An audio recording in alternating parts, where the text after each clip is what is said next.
Hello, my name is Grace Drew Miller. I'm the director of ECHO's North America Regional Impact Center here in Fort Myers, Florida. Today, I want to introduce you to the Ministry of ECHO, which has been in existence for over 40 years. And we have here in North America, in Florida, a 52-acre farm.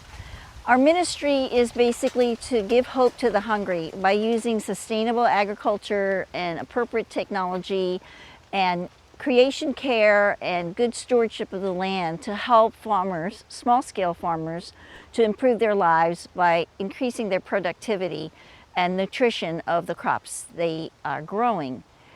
One of the things we're going to be doing is showing urban garden techniques and how even if you don't own land and don't have a lot of access to land, you can grow trees with fruit, vegetables, and even some high-value crops that can give you income. Hi there, my name is Jared Bond and I am the urban garden intern at ECHO's Global Farm. And my job here is basically to tend this space and to help generate ideas for how people can grow plants and produce food in an urban environment. It is a little bit more challenging to do so than traditional agriculture, right? Because you're not planting in the ground. And here we're wanting to show people how they can grow food without having access to soil or their own land, which is really important in our world today because the population worldwide is becoming more urbanized. One way of using gardening practices in an urban context is using things that you would otherwise throw out or not consider as like being able to grow plants in. So here beside me is a tire, and most places in the world actually have access to things like tires or similar things. And you can just fill this up with soil or other like wood chips or any organic matter, and you can actually grow plants in this. So this is very helpful for people who live in places where they have no land of their own. And you can put this tire like on your patio or even on your rooftop and grow food in it to eat, where otherwise you wouldn't be able to grow any of your own food at all. So the first demo that I would like to share with you today is being able to grow trees, specifically fruit trees, in containers. Behind me here we have a carambola or a star fruit, and it's actually growing in an old repurposed swimming pool. It's kind of fascinating because there's not much soil here. So compared to a tree that would be growing in the ground, this tree has limited resources available to it, yet you can see it's still growing very well, and it actually does produce a good amount of fruit. But this is also a good point to talk about some of the challenges that are involved with urban gardening. One is just limited nutrient availability, and the second is water. Since it's such a small area this tree is growing in, that tree is using up nutrients throughout its lifespan. So you need to fertilize this tree somewhat often in order to keep it healthy and keep it producing enough fruit. Otherwise, it's just gonna kind of fade with time. And the second thing is watering. Since it is such a small amount of soil in here and it is like out of the ground, there's gonna be higher rates of evaporation and the soil is gonna dry out a lot quicker compared to if the tree was in the ground. So you need to keep up on your watering and you need to keep up on your fertilizing applications if you're wanting to grow any plants in containers, but specifically trees. So one of the things that you may notice in this demo is that there is a ground cover crop growing alongside the tree. Now this is perennial peanut specifically, but you can grow any sort of ground cover that you would like. The main reason we have it here is it helps shade the soil, so it reduces water loss through evaporation, and it keeps the soil more cool. It doesn't allow the direct sun to be beating down on it all day. But perennial peanut is also a nitrogen fixer, so it also helps with fertilization to an extent. One of the interesting demos we have in our urban garden is what we call a 100-fold bed. Now this bed is unique because it saves us a lot of time on our watering. And basically how it's set up is you have a concrete block barrier all around your planting area, and the lower layer holds the water reservoir. And basically all that is it's just crushed up rock filled up to the brim with water.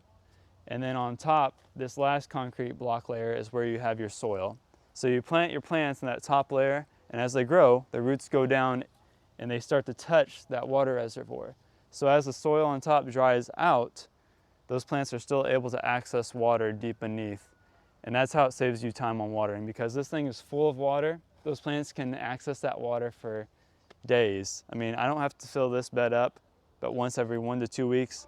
Most of the other containers in this garden, I'm watering every 2 or 3 days. So it really does save you time on watering.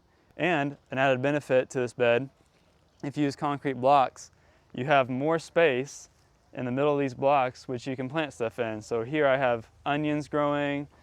I also grew a little bit of parsley, but it does really well with herbs or small flowers. I'm going to demonstrate how you use a tire garden for planting. As you probably know, tires can be found all over the world, and it's trash that really needs to be recycled. And here we have one idea. So you get a tire like this. This one has been cut and inverted, but you don't have to cut. You have to cut, but you don't have to invert.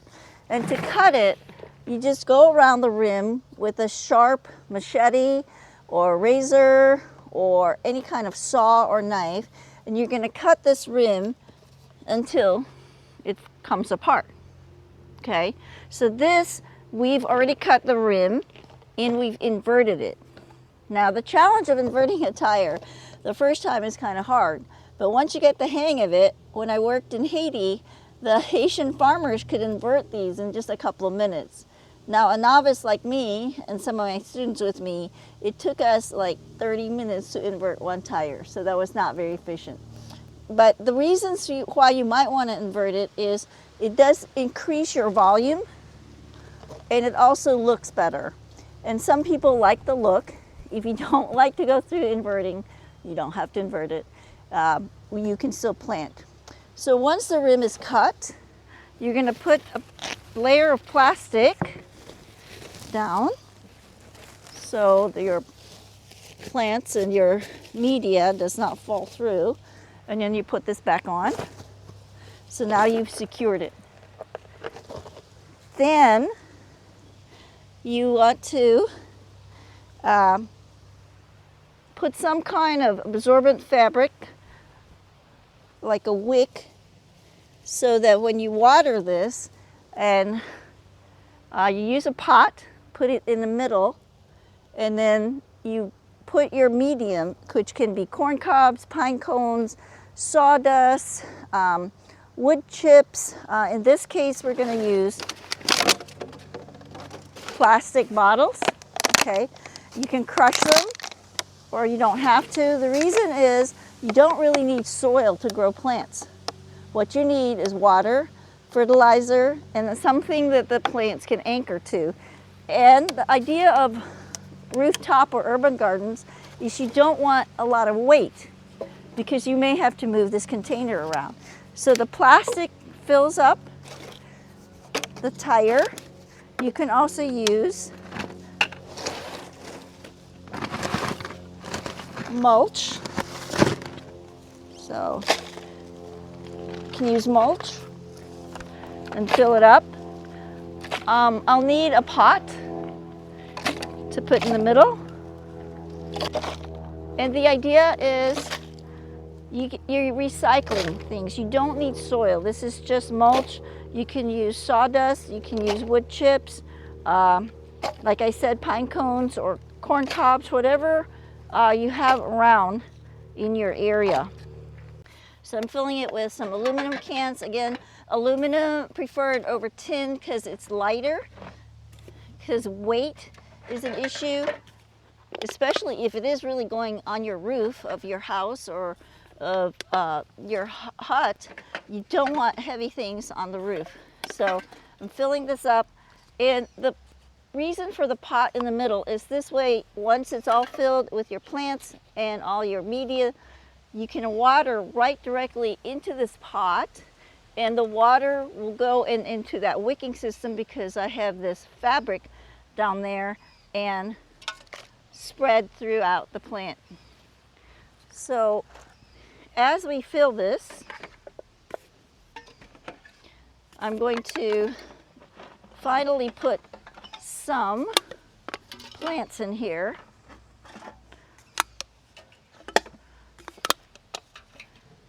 And we're going to put some more of this mulch on here. Okay, so now we're ready for the plants. We are planting some squash here.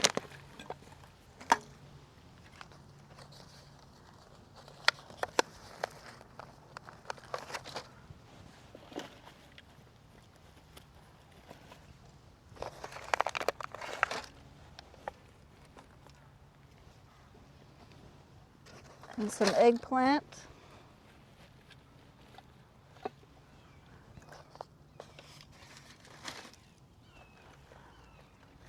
And that's it. You can continue to cover it with more mulch or anything to, at this point I'm covering it so that I'm protecting desiccation or drying up of the roots. So to keep it covered, you can cover it with more organic matter like sawdust or pine cones or corn cobs or shredded banana leaves or rice husk. But that step is really to just keep the roots from drying up. And this completes the building of a tire garden.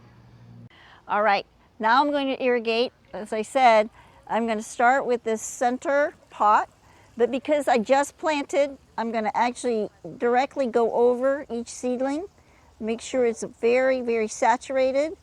This transplant time is critical for the survival of your plant. Now you may want to ask, can I directly seed on here? Yes, of course you can. I would recommend having started some seedlings, but if you must direct seed of plants that normally would be directed seeded in your garden, I think that's fine. So the finished product, like I said, is the tire garden, which is easy to transport even with somebody the strength of me. And you can take it, move it around your garden, and produce food for your family. So in this demo, I just want to show you how you can use something like an old pallet to grow food in. It's not something I would have originally thought of, but basically what you can do is you can take some sort of fabric or plastic, and we have stapled it all the way around the back side of this pallet just in order to hold our soil or organic matter inside. But you can use plastic and you can use zip ties or however you want to fasten it, just whatever you have available. But basically what we're going to do is we're going to fill up this thing with some soil and maybe some organic matter and perhaps some plastic bottles, and then we'll plant the plants in between these slats. And the idea is, and again you can be creative and stuff, but the idea is these slats will help keep the soil covered and like shaded to an extent, so you don't have to use as much mulch. And perhaps it'll also help us a little bit with weed control as well. So basically we're going to fill this pallet with some wood chips and some old plastic bottles just to take up some space. So in this case I'm choosing to use just some old plastic bottles. Basically they're going to act as space savers. I don't have to use as much organic matter in here, and they'll help make the whole pallet lighter, kind of like the tire idea. So if I do want to move this in the future, hopefully it won't be as much of a burden to move around. Other than that, I plan on just using some old mulch and just kind of filling it in through the gaps here in the pallet. A little difficult with all these boards, but you can just brush it down in there. And then I'll just fill it up to about just below these slats, and then we can plant our different veggies in the middle. So now that we've got this whole pallet garden filled with our organic media, we can plant our veggies. Again, it's just preference. I don't think it matters exactly like what you want to plant. Something like this, tomatoes and peppers would probably do just as well. I'm gonna plant some watermelon. Hopefully that gives me kind of like the added advantage of like sprawling out and growing over other things and also creating more shade for this little garden. So I'm just gonna take my little plant. I'm gonna plant it right in between the slats here.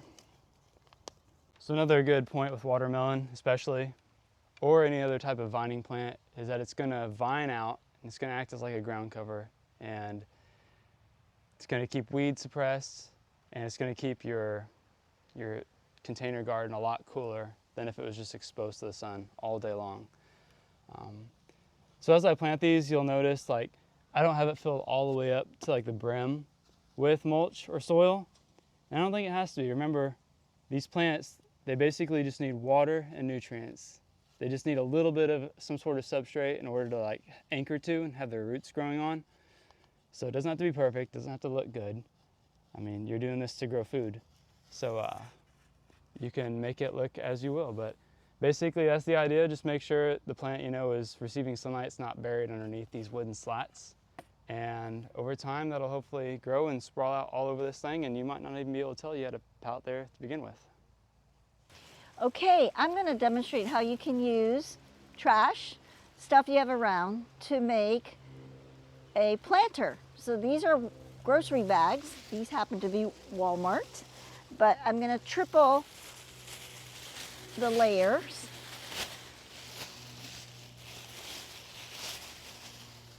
And same thing, the concept of filling it with lightweight matter so that it is portable, especially if it's going to be moved or if it's on a roof. So I have triple layered this, and I'm going to fill it with some organic matter.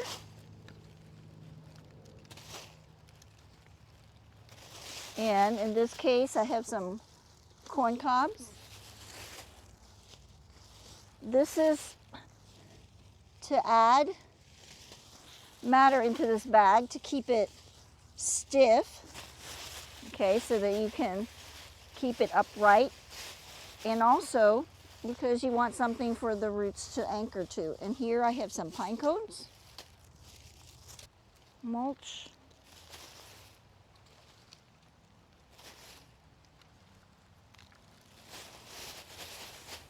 now obviously these bags may not last more than one growing season, but for many people this is a viable alternative if you can't afford more expensive containers, and it will give you a crop in one season.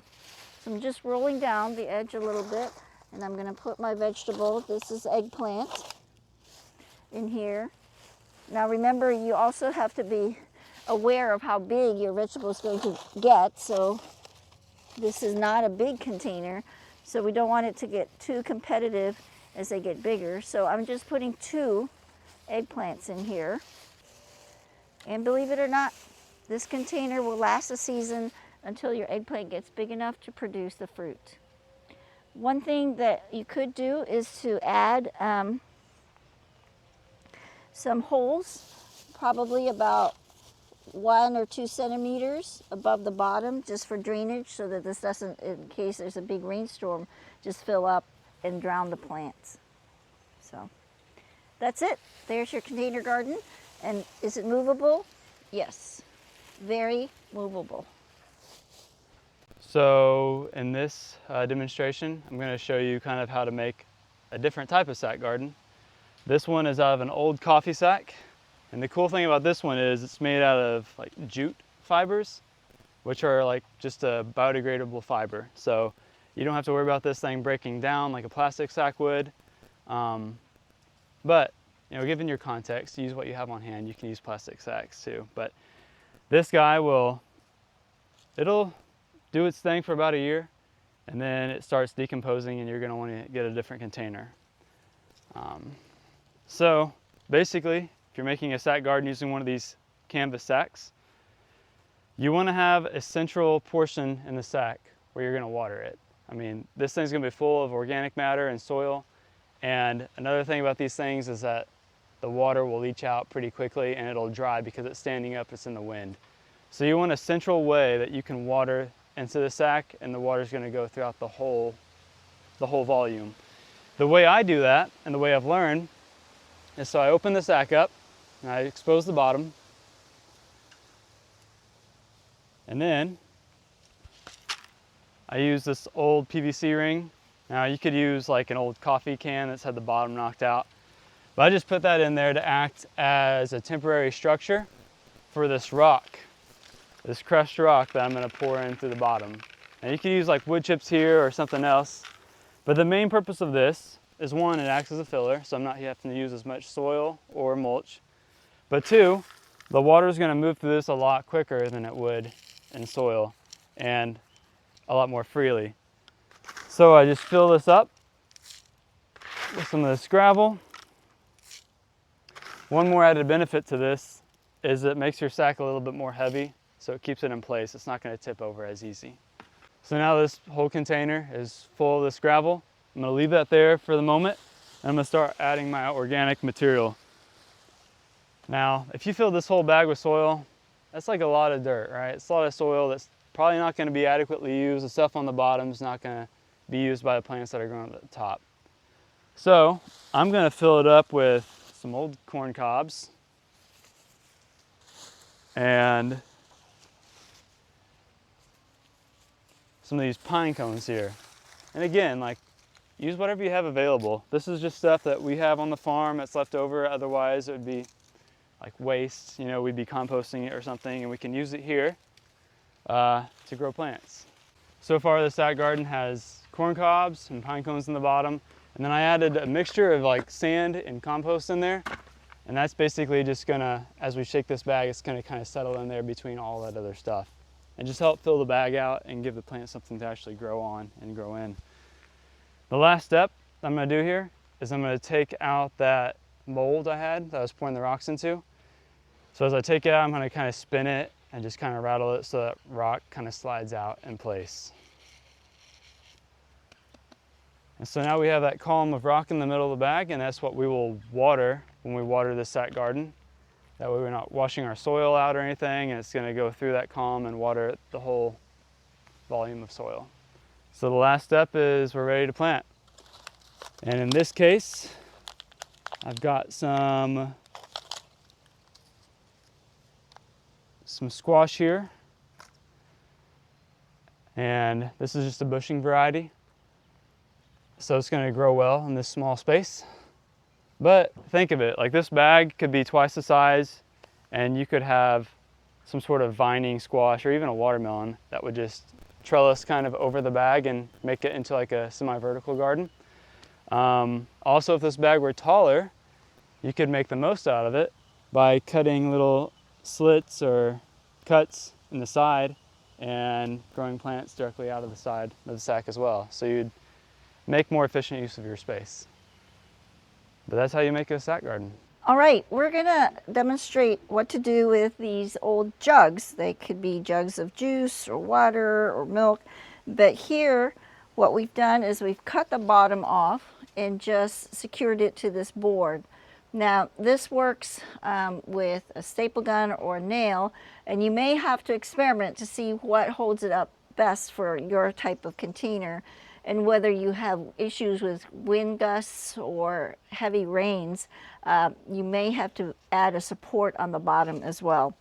This one is the opposite, so you have used this half for that, which is this, and then these are the other half, which has the lid.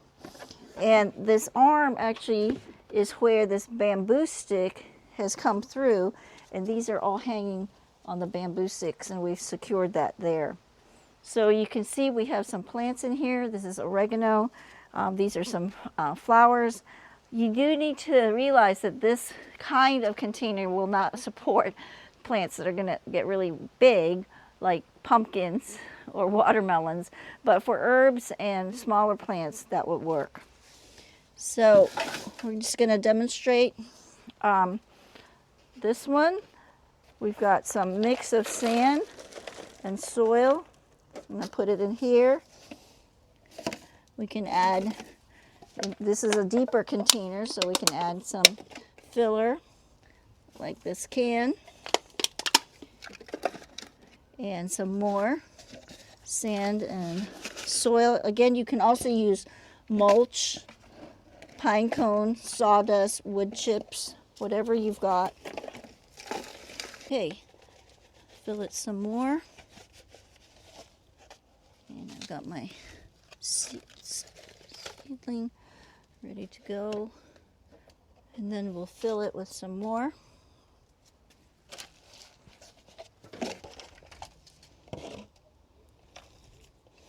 Now you notice these will be on a slant, and you're going to say, will the plants grow on a slant? Yes, they will adjust to gravity, and they will keep growing. They may start to bend towards the earth, but they will still produce fine.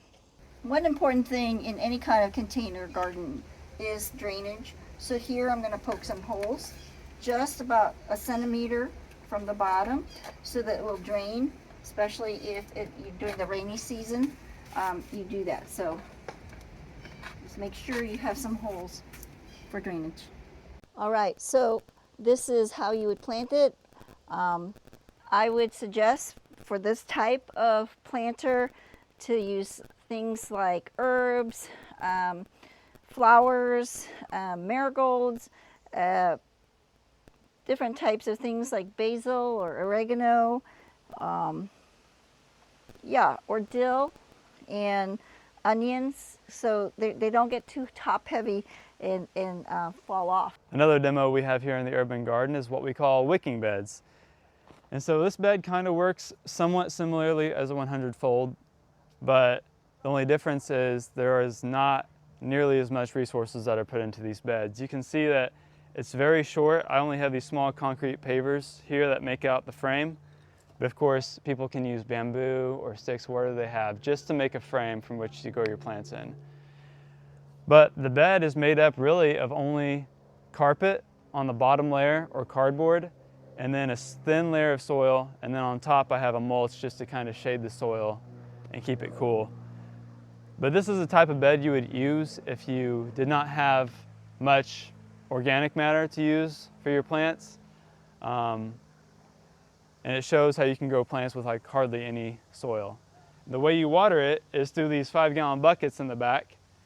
They have the lid on the bottom, but there's holes in the lid. So you fill these buckets up with water and like a soluble fertilizer, and then you invert the bucket on the bed. And the carpet or the cardboard actually wicks that water, kind of like a candle wick, throughout the whole bed. And so as parts of the bed dry out during the day, the bucket will release more water accordingly, and the bed stays kind of moist throughout the day instead of like drying out completely, which it would probably do otherwise because it is such a thin layer of soil. But yeah, these beds are a great option to use in places where resources are very minimal and you might not have access to soil or other materials to grow plants in. So here's a good shot where you can actually see that base layer of the wicking bed. We're using carpet here, but people can use old t-shirts or any sort of material that actually holds water. But yeah, so that carpet or old clothes are basically just acting as a mini water reservoir for the plants to attach their roots to and suck up the moisture that they need. So this is one more demo we would like to talk with you about. It's actually my favorite in the urban garden, just because it's such an interesting way to use something you would otherwise use for a different purpose. So here we have rain gutters, or eaves troughs is another name for them, but they're filled with mulch. Now again, you don't have to fill them with mulch. It could be like corn cobs, pine cones, even soil. But mulch is what I had on hand and available. And so I basically just filled these rain gutters up with mulch, and then I planted something small in them, something that's not gonna bush out too big, because remember, these are small gutters. You don't wanna overload them with weight or make them top heavy so they tip over, because they can tip over pretty easily. But I planted lettuce in them. Right now it's bolting because it's kind of late in the season, but these lettuce plants did super well in here, as well as some flowers. So you can grow some small things in these kinds of gardens. Two main things you want to make sure you do is water often, pretty much once a day if you're not getting any rainfall, and you want to fertilize it with some sort of liquid fertilizer once every week, just because those wood chips aren't really breaking down fast enough, and they don't have many nutrients that they're giving to the plants anyway. So you want to make sure the plants are getting fed and watered regularly. So now that you've seen what an eaves trough garden looks like, we can build one together. So here I have my old piece of gutter. You're going to want to cut your gutter wherever you get it, right? It's not going to come in this length necessarily. But you cut your gutter to your desired length, and then you want to make sure you drill some drainage holes in there, about like pencil width in diameter. It could be bigger or smaller, depending on what you have. And then on the ends, you can do a couple different things. You can put like a piece of wood or some sort of barrier there to keep water from flowing out. Or if you want a smaller amount of water that can stay in there, you can put a strip of caulking or like putty in there, and it'll act as a small dam. But remember, when you're watering this, wherever your holes are, if they're up here, then you're gonna have that much water sitting in the bottom of this gutter each time you water it. Or if you have a smaller lip on the ends, then you only have like that much water in there instead. So just keep that in mind depending on what you plant and how much it rains in your area or you water, so you don't overwater. But now we can fill it. I'm gonna fill it with wood chips, and I've got this pot here. The only thing that this pot does is it serves as a central location where I can pour water in when I water. I don't have to water the whole trough. I can just pour it in there, and it's gonna kind of percolate out throughout the whole trough. So you want a pot in the center, and then I'm just gonna try to graciously spread these wood chips out.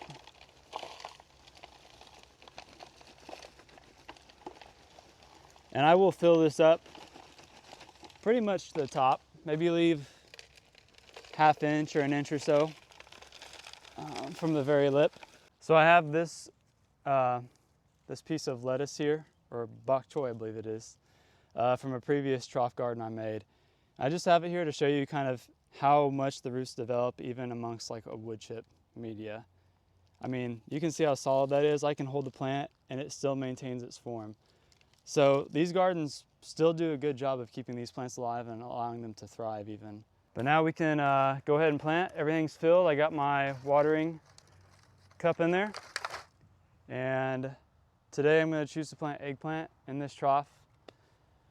Whatever you do plant in these sorts of gardens, I would keep it on the smaller side.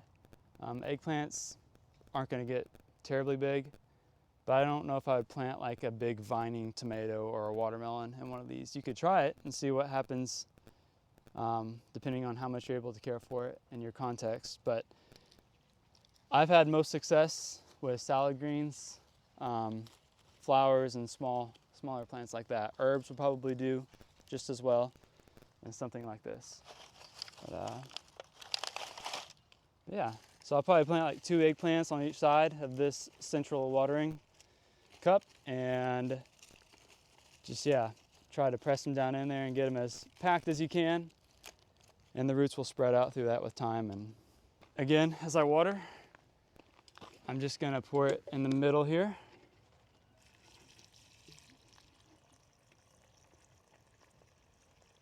And you might be able to see water coming out the sides here in a second as this trough fills. So that's just allowing all the excess water to run out, and you're not going to be drowning the roots of your plants in inches of standing water. As we conclude our time together today, Grace and I just want to say thank you for joining us. I hope that you were encouraged by the different demonstrations that we shared, and that you feel equipped to use the tools and the materials you have around you, no matter if you live in a village or a city, that you can know now that there is stuff around you that you can use to grow plants. Thank you again for joining us. I love showcasing urban gardening because it really is a part of a perfect technology where you use what you have to make what you need to do what you need to do. And I would love to hear your ideas. Please share it with ECHO. Join us in our network, echocommunity.org. It's free, and this is where people like-minded can exchange ideas and ask questions. I also encourage you to join ECHO as we have workshops throughout the year. Our next one is in July, Tropical Agricultural Development. It's a general introduction to tropical agriculture. We have one in September that is TAD 2, and we're going to focus on food forests and agroforestry. And also in November, in the 12th through the 15th, we will have our annual International Ag Conference here in Fort Myers. And I ask that you join us. We'll have over 200 delegates from around the world discussing, listening to plenary speakers, and doing workshops on the farm. Thank you again, and I hope that we will see you either at ecocommunity.org or in person someday.